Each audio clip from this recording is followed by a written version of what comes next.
North Sentinel Island in the Indian Ocean, home to the Sentinelese people for 60,000 years.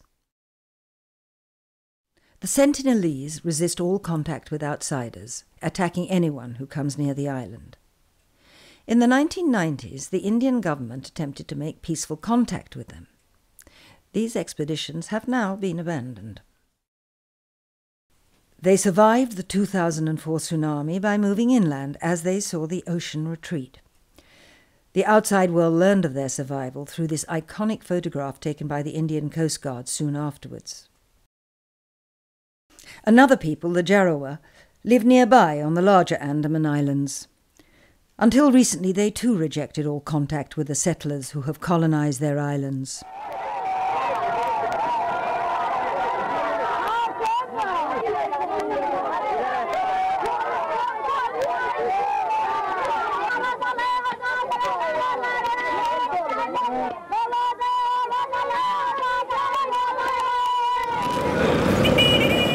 The Jarowa are vastly outnumbered by the hundreds of thousands of settlers on the islands, and their forest reserve has been invaded by poachers.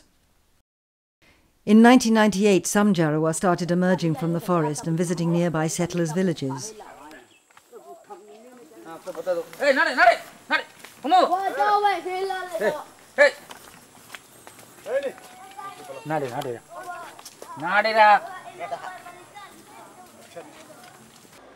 A road cuts through the tribe's reserve, bringing tourists and settlers into even closer contact with the Jarowa. There have already been several outbreaks of disease, including measles.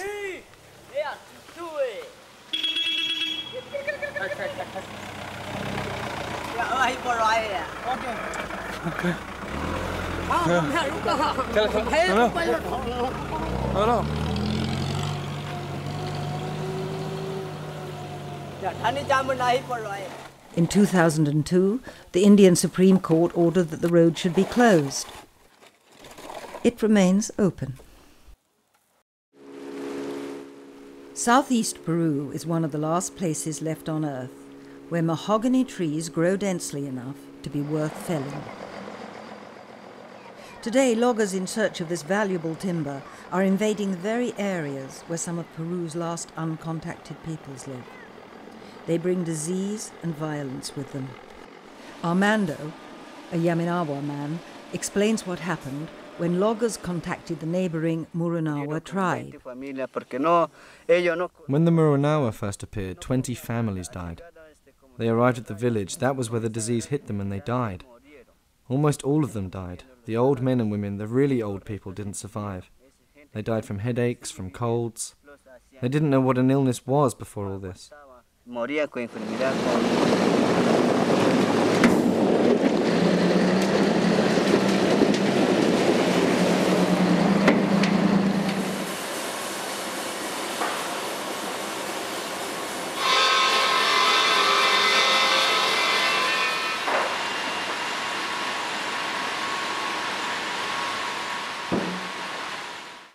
Loggers aren't the only threat. Peru's government is opening up almost all its rainforest to oil companies. This is putting lives on both sides in danger. The Indians will be decimated if previously unknown diseases are introduced. The work crews also risk being attacked by people whose last refuge is being invaded.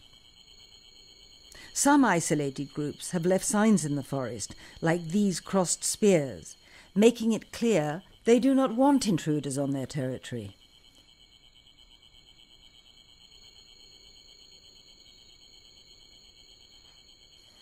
They want to live without anyone bothering them. When no one bothers them, they can live quietly, happily. At present, they can barely come out on the riverbanks. Peru's oil rush shows how vulnerable uncontacted tribes are when their land rights are not respected. Rondônia State, Brazil.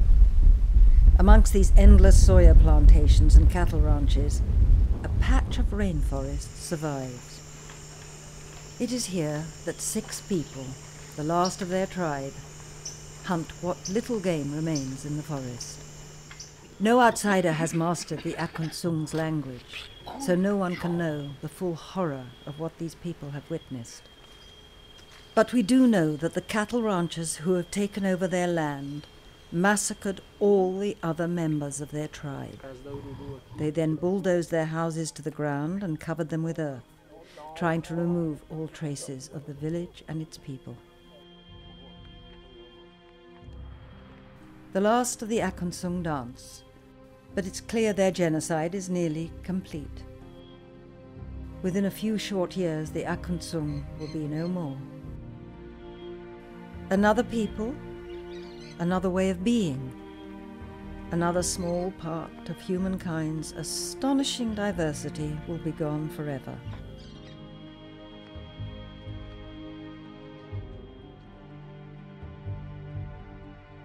We cannot let this happen again.